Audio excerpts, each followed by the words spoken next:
And a lot of times my founder CEO used to say to me, like, I know you want to do a really good job and you want to create these processes, but he goes, let's focus on building more. He goes, don't worry about the processes, they'll come. And I was like, but then everything's going to be chaotic. And he would go, let it be. He goes, you know what you're doing is fine. Like, let's just continue. So he gave me really good advice.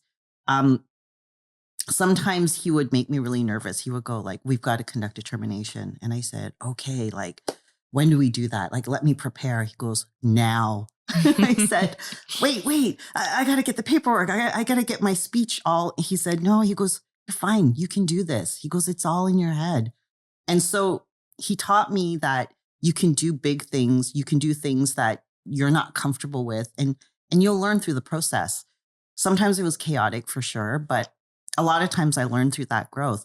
And I think that I really appreciated it. You can really figure out, is this your environment? Is this where, you're going to thrive? Or is it too stressful and chaotic and it's going to cause a lot of chronic stress? So I've hired people who came from corporate and went into the startup environment, couldn't handle it. And they said, I need to go back. And that's good. Like, they gave it a try. But for someone like myself, I think I found my element. And then after about a year, I felt way more comfortable.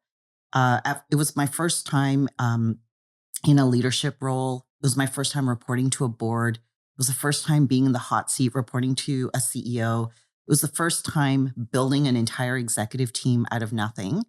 And so there were a lot of first times in that experience. But I remember my CEO said, I'm going to promote you. And I got promoted very quickly. I went from director to VP just in months. And I said, no, I don't think I'm ready. I think I should be like director for a few years before I go to VP. And he said, I think you're ready. He said, you've proven everything, but you're going to get your promotion whether you like it or not. And if you don't want to update your LinkedIn, you don't have to. So wow. I love that. Good deal. Yeah. He taught me a lot. And it wasn't always easy. There was a lot of stress. Like, I did go through burnout for the first time. I did go through a very stressful period where I didn't know how to handle it. I didn't have a mentor to rely on or a coach. And so you're kind of going through the process and trying to figure it out. But I don't have any regrets, because if I hadn't gone through that experience, I'd probably still be in corporate today, in the middle somewhere. Doing things really slowly. Really slowly, with my soul crushing and dying.